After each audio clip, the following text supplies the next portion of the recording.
Millionaire in disguise is helped by a waitress. Then he returns with an invitation. Before the story begins, tell me in the comments, where are you watching from? I really want to know how far this story will reach. And if you love emotional love stories, subscribe to the channel. That way, you help this project grow and motivate me to keep bringing stories that truly touch the heart. A light rain was falling over Savannah on that warm October evening. The sidewalks shimmered under the amber glow of the streetlights, and the trees danced to the sound of the wind blowing from the river. The historic downtown was quieter than usual, with tourists taking shelter and locals hurrying along to escape the damp cold. At the heart of the old district, on a cobblestone corner, stood the Riverside Diner, a simple but cozy restaurant with checkered curtains on the windows and the constant smell of freshly brewed coffee. Inside, Bella Martinez was finishing, cleaning the counter. She wore a fitted white blouse, worn-out jeans, and an apron embroidered with her name. Her dark brown hair, long and straight, was tied up in a messy bun. Even after a long day, there was still kindness in her eyes. Her hazel eyes carried the beauty of someone who had suffered greatly but had never lost the ability to dream. The bell above the door chimed softly, and Bella looked up. A man walked in, dripping slightly, as if trying not to be noticed. He wore dark jeans, a plain grey jacket, and a black cap pulled low. Despite his attempt to remain anonymous, there was something about him that stood out. His upright posture, the confident walk even in humble clothing, and his eyes, a greyish blue that seemed to carry the weight of an entire world. He hesitated before choosing a table in the corner. He sat down slowly, as if unsure whether he belonged there. Curious, Bella approached with her notepad. Her voice came out soft. "Good afternoon, or almost evening. Want a coffee to warm up?" The man looked up. For a second their eyes met, and something in that moment seemed to stop time. "Yes, please, and maybe a pie if there's any left," he replied, his voice low, with a slight northern accent. She gave a half smile. "We sure do. And hey, today it's on me." He frowned, surprised. "Why?" Bella shrugged, still smiling kindly. "Because sometimes everyone needs a little reminder that good days still exist." William Carter didn't know how to respond. It was the first genuine act of kindness he had received in months, ever since his life had fallen apart. He had been the face behind one of the biggest hotel tech companies in the US air, brilliant businessman, perfectionist. Until he was betrayed by his best friend and business partner, exposed in a financial scandal that took him from genius to laughingstock in the headlines. He vanished, moved to another city, cut up his credit cards, disappeared from the media. He just wanted to be someone ordinary. He just didn't know how anymore. When Bella brought the coffee and the slice of warm apple pie, she placed the plate in front of him with a care that can't be taught. Noticing his trembling hands, she whispered, "It's okay. Whatever brought you here today?" William swallowed hard. For the first time in a long while, he felt the urge to tell someone the truth, but it wasn't the right moment. Not yet. She walked away to serve another table, but he couldn't take his eyes off her. So beautiful, so strong, so real. That night, he left the diner without saying much more, but as he passed through the door, he turned back and looked at her again. "Thank you, Bella." She was startled. "Huh? I didn't tell you my name." He smiled with that tired look. "It was on your apron." And he left, leaving behind only the sound of the bell and a presence that still lingered in the air. Bella stood still for a few seconds, her heart beating a little faster. Was that just a stranger with sad eyes, or the beginning of something she didn't even dare to imagine? The Riverside Diner's door still swayed gently from the mysterious man's exit. Bella remained there, standing behind the counter as if something inside her had changed. His name echoed in her mind. Will. Simple, straightforward. But there was something between the lines in that look. It wasn't just tiredness. It was pain. A quiet pain. The kind only true eyes can hide. And she could recognize it, because she carried it too. The sound of dishes, the hiss of the coffee machine, and the laughter of a tourist couple in the back tried to pull Bella back to reality, but her mind kept drifting to that corner table where the sad-eyed stranger had sat just minutes before. She sighed, ran her hand over her apron and went back to work, her heart still restless. Hours later, the diner had quieted down. The last customers were leaving as the rain picked up, tapping on the windows like hurried fingers. Bella walked to the door to close it. That's when she saw him again, standing across the street under a narrow awning, watching the restaurant with his hands in his pockets. He was drenched, but he didn't seem to mind the rain. She hesitated. Then she opened the door firmly and called out, "Hey, still want that coffee?" The man looked up. Even from a distance, she could see a faint smile appear on his face. In just a few seconds, he was crossing the street. When he walked in, Bella was already waiting with a small towel and a steaming cup in her hands. He took off his cap and ran the towel through his light brown hair, now plastered to his forehead. His eyes looked even more intense under the warm indoor light. "You came back," she said, trying not to sound surprised. But she was. "I couldn't leave," he replied. "I think I left something here." Bella smiled, crossing her arms. "The pie, 'cause if it is, I already sold the last slice." He shook his head, and his voice came out softer, almost like a confession. The feeling of peace. They looked at each other for a few seconds. There was no rush there. Just two strangers sharing shelter, not from the rain, but from life. She pointed to the same corner table. He sat down, this time without hesitation. "Can I ask you something?" she said, placing the coffee on the table. "Sure." "You seem like someone who had everything, but lost something really important. Am I wrong?" William looked out the window in silence. The rain slid down the glass like tiny scars. Then he spoke. "I had everything money could buy, and almost nothing that truly matters." Bella sat across from him, for the first time crossing the line between server and customer. In that moment, she wasn't the waitress. She was a woman facing a broken man, and something in his voice moved her in a way she couldn't explain. "So why did you end up here, in Savannah, in some random diner?" He sighed, looking straight at her. "Because I needed to remember what it feels like to be treated like a human being. And you looked at me like no one else did." She lowered her eyes, moved, and answered gently, "It's just that I know what it's like to be invisible." Outside, thunder cracked through the sky, but inside, the silence was deeper than any storm. The kind of silence that comes before something big, something life-changing. William pulled a small box from his jacket pocket. He set it on the table. This was supposed to be an invitation to a business meeting. But now I think it's something else. Bella furrowed her brow, confused. "For what?"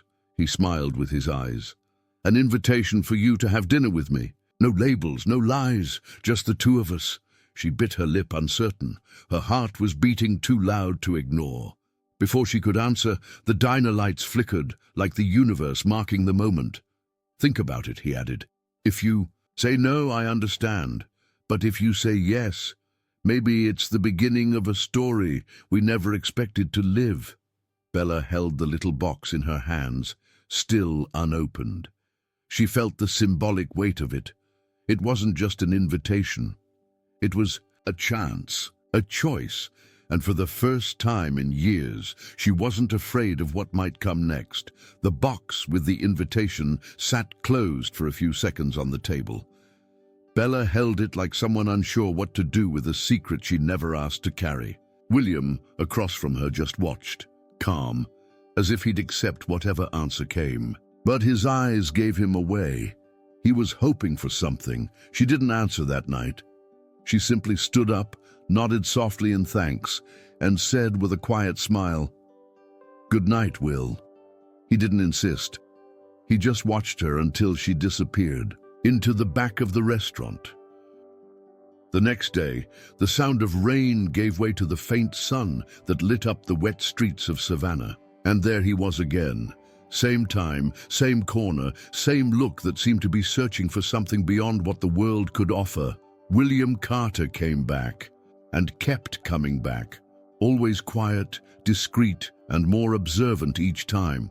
He noticed how Bella tucked her hair behind her ear while serving customers, how she arranged the silverware with almost methodical precision, and how she placed a fresh flower in the center of each table.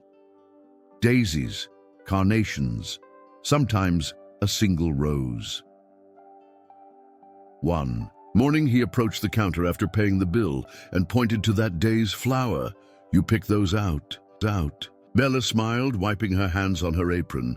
"Yeah, flowers make any place feel a little less tired, you know." He nodded slowly. "You have that effect too." She raised an eyebrow, slightly thrown off. "Me? Yes. You make this place feel more alive." She laughed, unsure how to respond, and he left. But he left a folded note on the table. On it he had written, "Today's pie was perfect, but the best part of the day was the conversation." By the third afternoon in a row, Bella found herself looking at the clock every time it passed 4. That was usually when Will showed up. The sound of the bell over the door now made her heart skip, and when he walked in, it felt like the whole atmosphere shifted, like everything around slowed down. He noticed everything. One day, she placed a slice of pie on the counter without saying a word. When he arrived, she just pushed the plate toward him. "Today it's on me," she said, crossing her arms. "Again, you always compliment it. I want to see if the praise still comes when it's a surprise." He took the first bite and closed his eyes, savoring it slowly. "This is the best one so far." "Liar," she replied, smiling. "No." He looked at her, serious. "It's because today you seemed lighter, and that changes the flavor." Bella fell silent for a moment. She didn't know how to react to someone who saw her so far beyond the surface. Then, breaking her usual reserved nature, she sat next to him without asking. Her heart was tight, not with fear, but with a growing restlessness. "Can I ask you something?" "Of course." She looked straight at him, her honey-brown eyes reflecting the light of the setting sun. "You know what's strange? I like talking to you, just even though I don't know your name." William smiled, his first open smile since he first showed up there.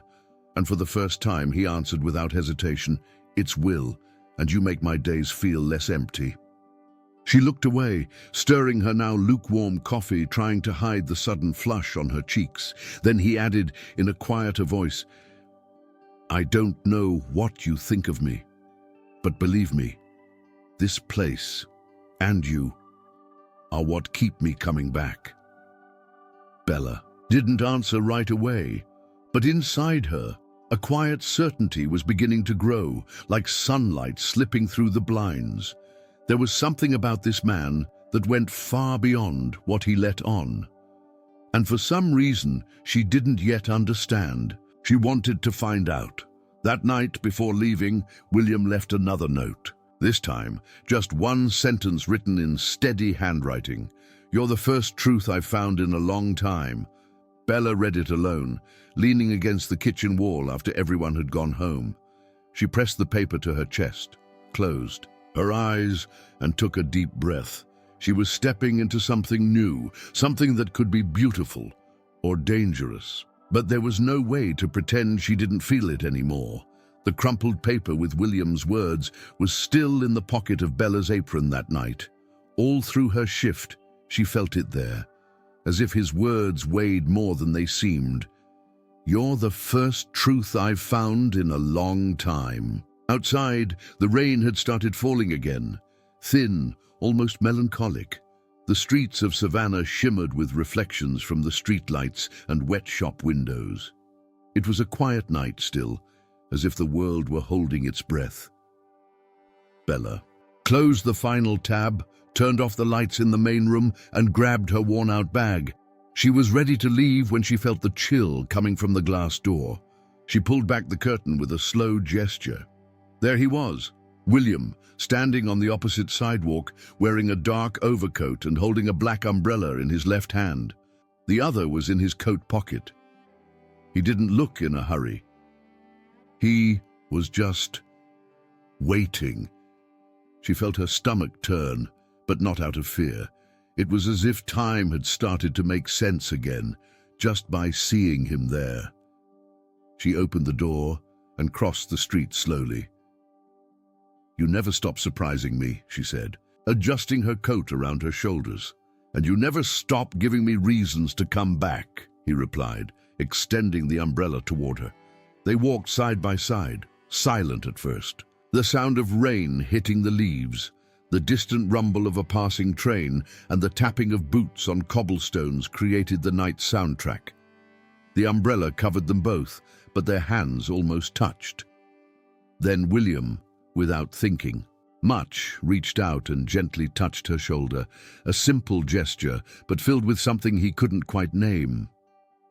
Bella shivered, not from the cold, but from the wave of warmth that touch stirred in her. He noticed and stopped. Sorry, it was instinct. She didn't pull away. She just looked at him, and in that look there were more questions than answers. "You know, Bella," he began, and his voice came out rougher than usual. "I forgot what peace feels like. I spent my whole life surrounded by voices, numbers, schedules, empty promises, and with you, everything feels light." She stood still for a moment, not because she didn't know what to say, but because she was afraid to believe it. "I'm not used to lightness, Will." "Me neither," he admitted, "but maybe we deserve to learn." They stopped in front of a small empty park with wet benches and old trees. He slowly closed the umbrella, and now the light rain fell freely on them. "You're getting wet," she said, laughing softly. "I don't mind. I've spent so much time dry, I forget how rain can wash things away." Bella's eyes sparkled. Under the yellow glow of the street lamp, she looked at him, and in that moment everything fell silent. The city, time, fear. William took a step closer, hesitating like he was asking for permission. She didn't move away. "If I rest my forehead against yours right now, will you think it's too soon?" "Soon." Bella took a deep breath. Her heart beat like an old song she didn't even remember she knew. "It's not too soon if it's real." And so he leaned in slowly, touching his forehead to hers under the rain, eyes closed, like someone finding shelter in the middle of chaos. They stayed like that for long seconds. No kiss, no rush, just presence. But deep down, both of them knew this was the beginning of something even fate wouldn't dare interrupt without a fight. The rain had stopped, but the scent of wet earth still lingered in the air. The savannah sky now showed a dark blue, sprinkled with shy clouds, and a few stars daring to peek through the high branches of the trees. Bella had closed out the last tab of the day, turned off the lights in the main room, and grabbed her bag. William was already waiting behind the restaurant, where a small wooden deck with rope railings and makeshift yellow string lights served as a break area for the staff. That was where they usually talked when the diner was empty, a place hidden from the customers and the world, just theirs. Bella appeared in the doorway with a thermos in hand and 2 chipped porcelain mugs. She handed one to him with a small smile. "Hot chocolate today. I needed something that hugs from the inside," she said, sitting on a worn wooden bench. William sat next to her, just inches away. A comfortable silence. The kind of silence that only exists between people who already understand each other with a glance. She took a sip and looked up at the string lights above their heads, swaying gently in the breeze. Then she turned her eyes to him, as if holding onto a revelation for far too long. "You know what my dream is, Will?" He shook his head softly. "To have a bakery, a place of my own, where I can create, serve, listen to people's stories, and maybe for the first time, own something that can't be taken away from me." William watched her closely. Every word she spoke was like a note in a song he hadn't known he needed to hear. "My Aunt Rosa used to say that hands that make sweets have light souls.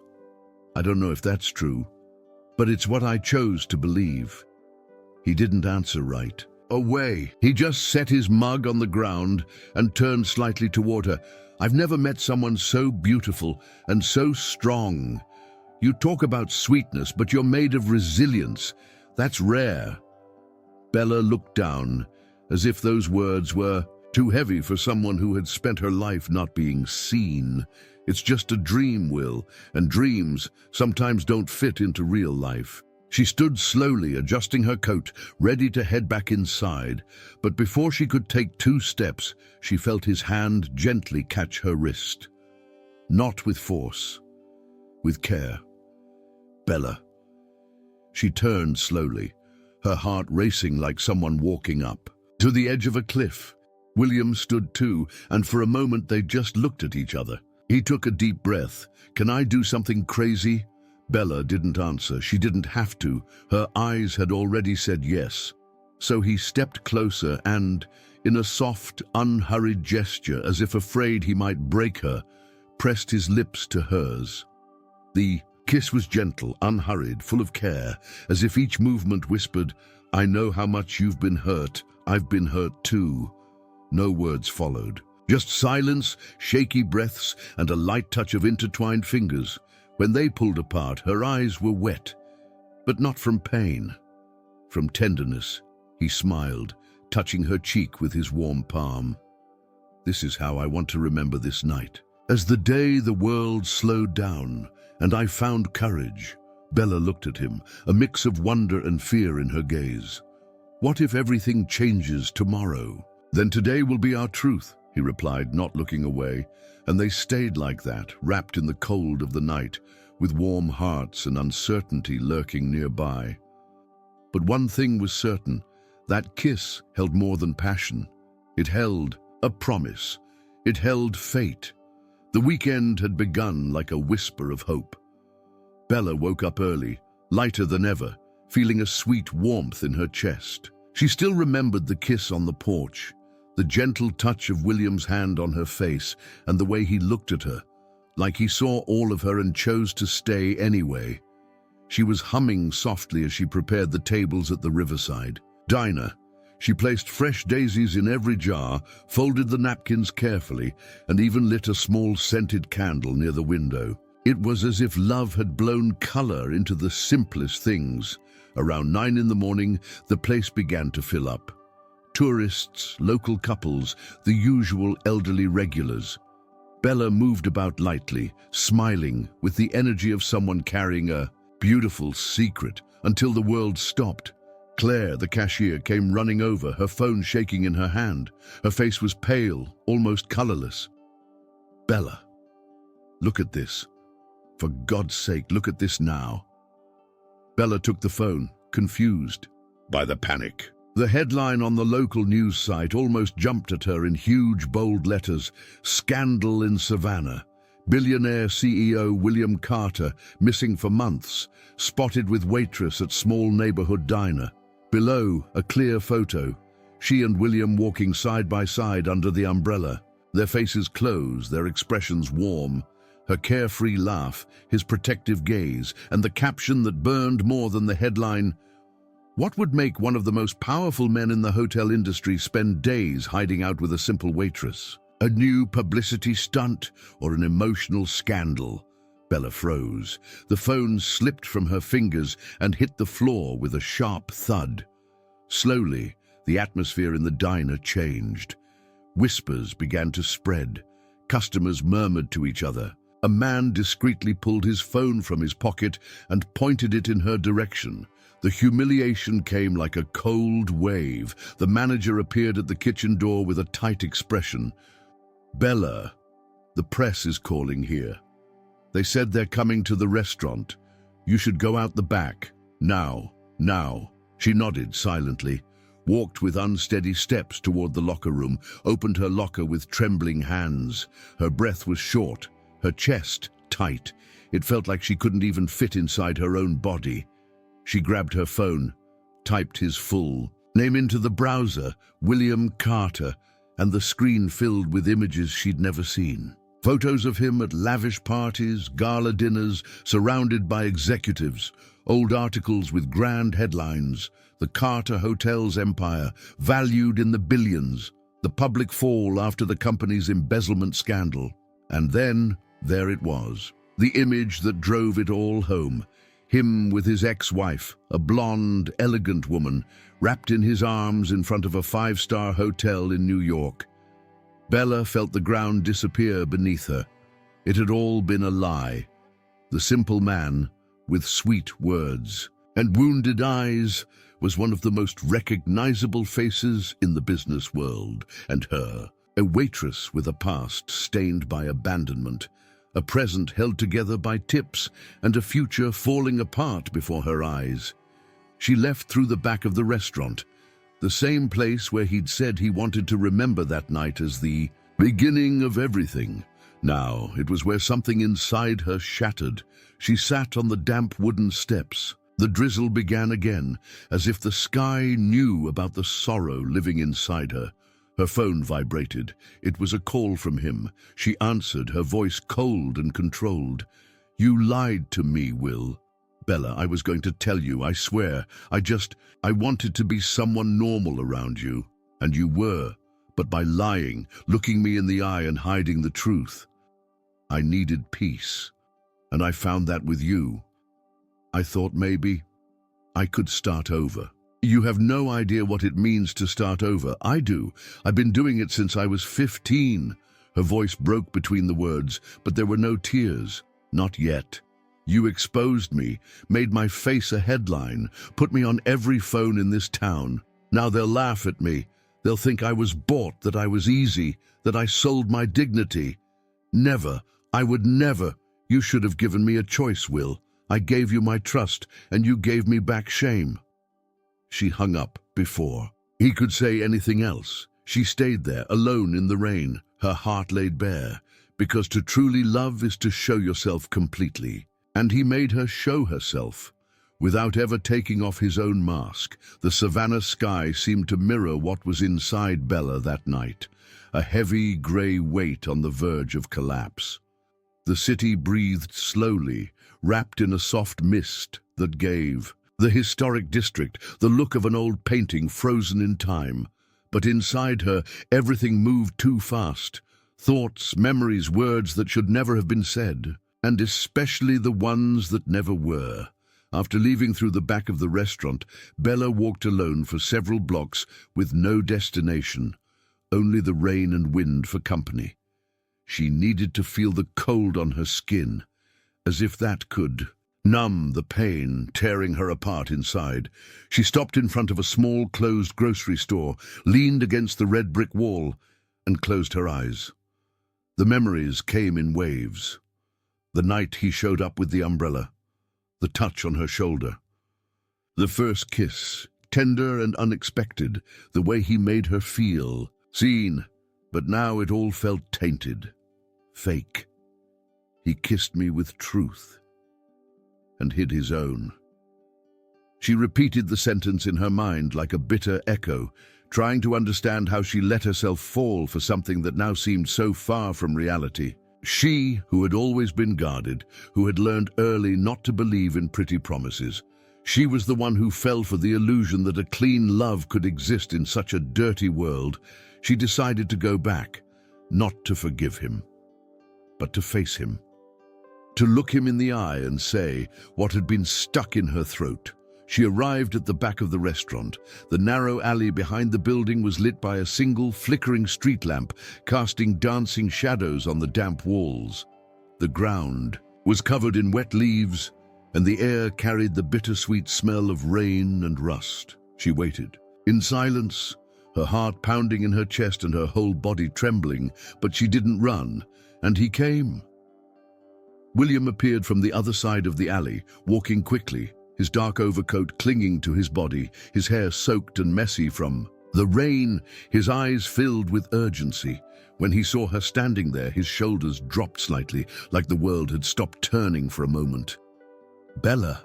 His voice came out rough, soaked in rain and guilt, but she didn't answer, she just stared at him. The dim light made the paleness of her face stand out, along with the shimmer of tears already falling silently.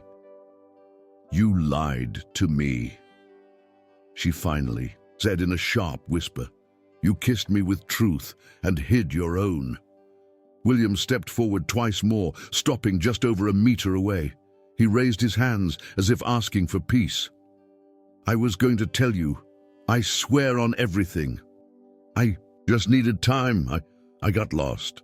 Being with you was the only real thing I've had in years. I just wanted to hold on to it without my name ruining it all." "Your name wouldn't have ruined anything, Will. The lie did." He swallowed hard, glancing away for a moment like he wanted to escape his own shame. "You looked at me like I was just a man, not a scandal, not a magazine cover, and I hid in that. I hid in you." Bella stepped forward. The tears now fell openly, but there was strength in every word she spoke. "And I gave myself to you thinking it was real. You touched parts of me I had kept locked away for years. You made me believe in something I had already buried." He tried to reach out his hand. She stepped back. "No, you don't get to touch me now. You exposed me, Will. You broke me. And you didn't even have the courage to be honest. I know I messed up, but everything I felt with you was real. I never used you." "It wasn't your money that hurt. It was your cowardice." The rain was getting heavier. Her clothes clung to her body. Her straight hair stuck to her face. William stepped closer, drenched from head to toe, looking like a man on the edge. "I love you," Bella laughed, a bitter laugh, somewhere between crying and contempt. "No, Will, you love what you found in me. But to really love is to have the courage to show yourself fully, and you only gave me pieces." He stood silent. No words, no excuse, just the empty look of someone who had lost more than he realized. She turned toward the restaurant's metal door, stopped with her hand on the handle. Without looking back, she said, "If you ever want to, find me again, come as you are, no ghosts, no masks, because I'm not a shelter for a man running from himself." And she went in. William stayed there, alone, in the dark alley, with the sound of the rain and the weight of a truth that came too late. The metal door closed behind Bella with a sharp sound that cut through the air. From the outside, it was just the end of a tense encounter, but inside, it was the sound of a heart breaking. The rain kept falling over Savannah, washing the streets, but it couldn't wash away what remained in her chest. In the days that followed, the diner returned to its usual rhythm. Simple orders, automatic smiles, curious tourists. But Bella was no longer the same. She completed her shifts with efficiency, but without soul. Her steps were slower, her smile shorter, her eyes dim. Even Claire, always distracted, noticed. "You okay, Bella? You seem different." She just mumbled, "Yeah, I'm fine," and went back to wiping down the tables. But at night, after everyone had gone, she stayed a little longer. She would sit alone at the counter, turn on a soft light, and pour herself a cup of coffee. It wasn't for the taste. It was for the habit. It was what he used to do. Then she'd open the drawer and pull out the envelope where she kept the notes he had left behind. Some written on napkins, others on small pieces of paper carefully folded. "The flower today smiled because of you." It's strange how a cup of coffee can save the day. Or maybe it's you. I still don't know what it is about you. I just know I don't want to lose it. Bella read each one slowly, as if they were relics from a time that no longer existed. Then she folded them all again with trembling hands and tucked them away. Always in the same place, as if keeping his words safe was the only way to preserve what remained. Meanwhile, in another part of the city, William reappeared. The newspapers reported, "CEO William Carter, officially returns to business after mysterious disappearance. He returned to meetings, to interviews, to expensive suits and glass offices that smelled of power and ambition, but something in him had changed. The staff noticed a more distant gaze, a stiffer posture, the silence between one decision and the next. He arrived early, left late, and at the end of the day, he stayed alone in his office, staring at his computer screen, without typing a thing. One night, while the whole building was asleep, William locked himself in his office, opened a desk drawer, and pulled out the crumpled business card from the Riverside Diner. Bella's name was written in pen on the back, along with a phone number he never again found the courage to dial. He gripped the card tightly and whispered into the dark, "You were the only place where I felt whole." The following week, he turned down an invitation to an event in New York, skipped interviews, avoided cameras. He locked himself inside his home, a luxurious and silent apartment where everything was automated, except the heart. In the silence, he mentally replayed every moment with her. Her smile while pouring coffee, her quiet laugh on the porch, the tear falling in the alley. And he knew. Nothing else mattered. The headlines that once defined his career now felt empty. The contracts, the profits, the hotels, they were still there, but there was no soul. The only place where he had found something real was a simple restaurant, with flowers in glass jars and pies made by hand by a woman who never pretended to be anything more than who she was. And now, she was gone. That same night, while William stared out over the city through the panoramic windows of his apartment, Bella looked up at the cloudy sky from the porch of the diner, sitting on the same bench where he had kissed her for the first time. Both silent, two broken hearts, two worlds that had touched and now seemed to live in each other's absence. But even apart, something still pulsed in the air, as if fate hadn't finished writing that story. The routine at the Riverside Diner continued like days, walking in single file, identical, quiet, pale. Bella's laugh, once soft and sweet, had become rare. She still poured coffee, still placed fresh flowers on the tables, but the gesture had lost its glow. Even the tourists noticed her distance. She did everything right, but she wasn't really. There, it was as if a part of her soul had stayed in that alley, under the rain, in the exact moment she said goodbye to William.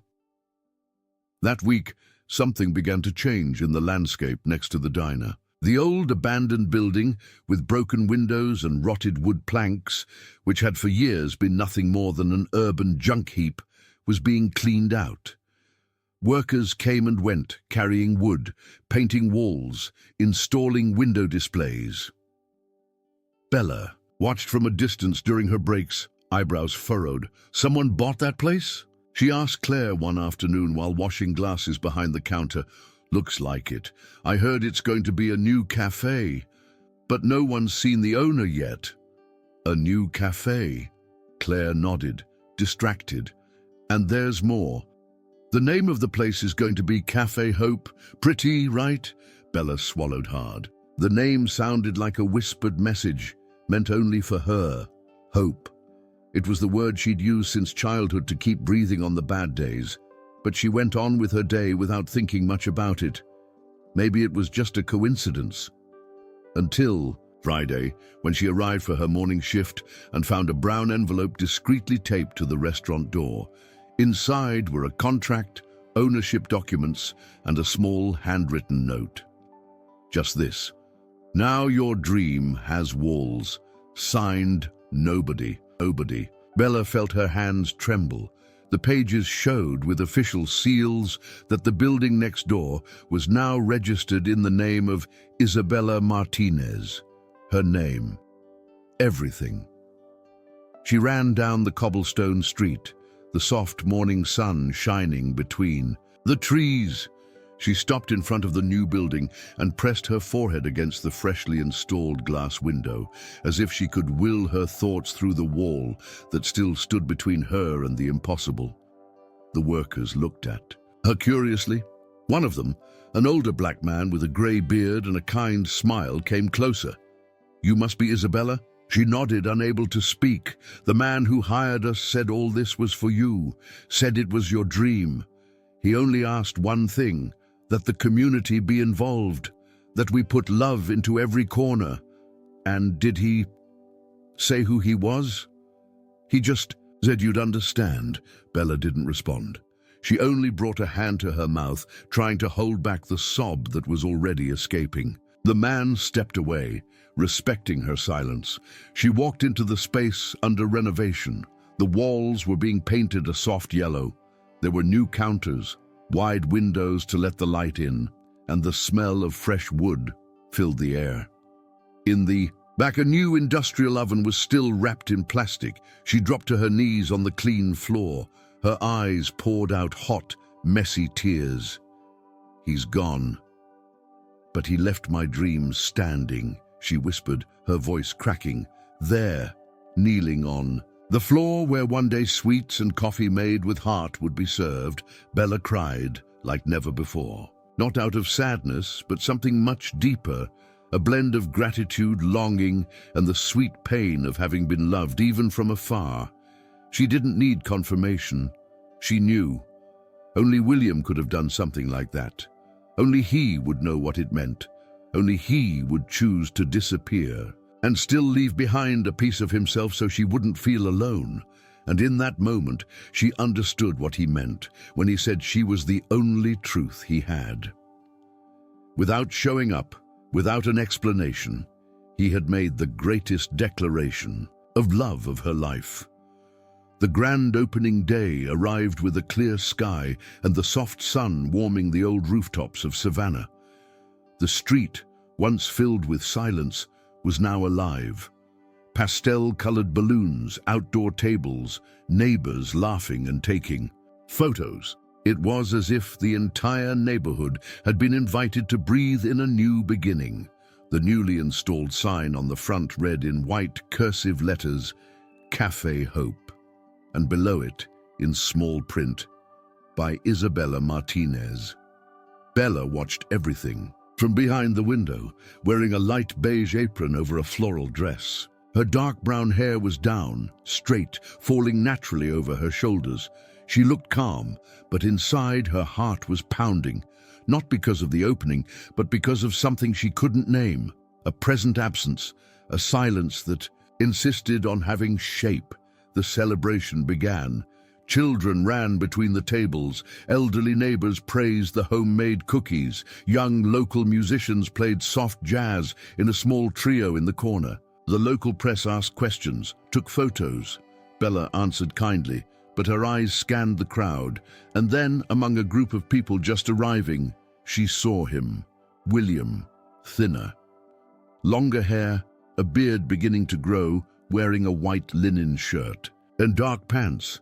In his arms, a simple bouquet of daisies and wildflowers. In his eyes, a shy, quiet light, different from the man she first met. When their eyes met, time stopped. The sounds around them seemed to dissolve, as if the universe had hit pause just for that moment. William didn't say a word. He simply held out a small white envelope. Bella hesitated for a second, then walked toward him. The sound of her steps on the stone floor echoed in her chest. She took the envelope, opened it gently. Inside, a simple note, handwritten, "If you still believe in us, I'm here. No masks, just me." She looked up.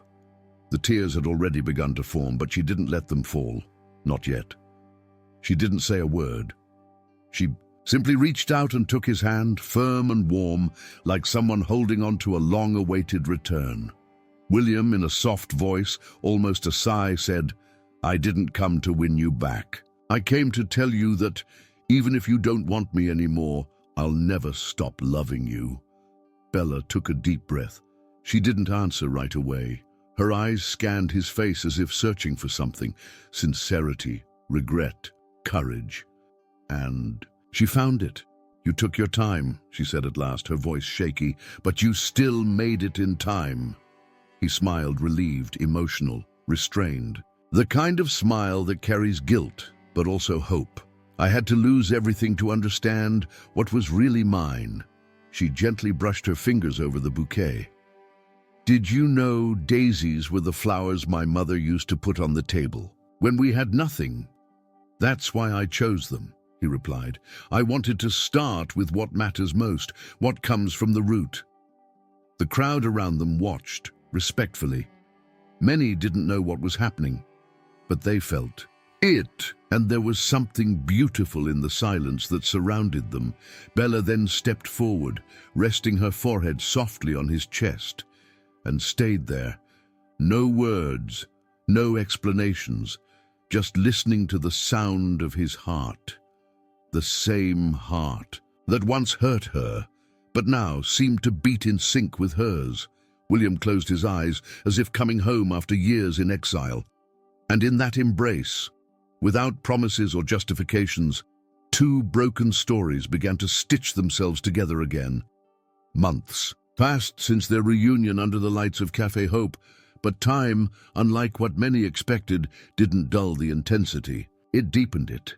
Savannah now knew Bella and William not as a scandalous headline, but as the couple who turned a forgotten space into a home for everyone needing a fresh start. The once abandoned building now pulsed with life. The walls, once cold, displayed artwork by young local artists. The polished wooden counter held stories, smiles, recipes, and the scent of fresh coffee blended with the aroma of possible dreams. Bella moved between the tables with ease. She had flowers in her hair and joy in her eyes. William, in the back, managed the business side, but made sure to prepare her coffee personally every morning. He had become a quieter man, more present, more whole. One day, a local reporter came to write a piece on the cafe's impact on the neighborhood's youth. During the interview, she looked at William and asked curiously, "You gave up an empire, and now you're here serving coffee. Was it worth it?" He smiled without hesitation. "I used to run a business. Now I'm part of a life. They're very different things." The social project they created included baking workshops for teens, art classes for children, and support circles for women seeking to start over. Neither of them took a salary. The money came from donations, and the profits were reinvested into the cafe's programs. One Saturday night, after closing the cafe, the two of them stayed behind in the softly lit space. The yellow string lights, casting a warm glow. William, his apron stained with flour, was wiping down the counters. Bella, barefoot, danced alone in the middle of the cafe to an old song playing softly on the radio. "You dance even when no one asks you," he said, laughing. "That's because now I dance for me," she replied, spinning lightly. He walked over, took off his apron and held out his hand. "Then ask me." She accepted, and there, among stacked chairs and empty tables, the two of them danced slowly. The world outside could wait. William looked into her eyes and whispered, "You taught me that love doesn't need titles, status, or grand promises. It just needs the courage to be lived. Thank you for teaching me how to truly love." Bella rested her head on his chest, listening to the calm heartbeat of someone who now knew all her scars. And there, in that embrace, in that sweet silence, they understood that mature love doesn't shout. It holds, it welcomes, it stays. Days later, Bella was invited to give a short talk at the local public school. At the end of the event, a young girl approached her and asked, "Have you always been lucky in love?" Bella knelt in front of her, smiled, and replied, "No, I had courage, and that's what made luck find me." That night, sitting alone on the cafe porch, Bella opened her old journal. She wrote slowly with her favorite blue pen. "He had everything and didn't know what it was worth. I had nothing, but I knew how to love. And together we made love our place in the world." She closed the notebook, looked up at the starry sky, and smiled with teary eyes. Because now, finally, everything made sense. Now tell me, what did you think of this story? Leave your rating from 0 to 10 in the comments. I'd really love to know how it touched you. If you enjoyed it, like the video, share it with someone who needs to believe in love again, and subscribe to the channel so you don't miss the next stories. Before you go, I've picked another moving story that will touch your heart even deeper. It's worth watching.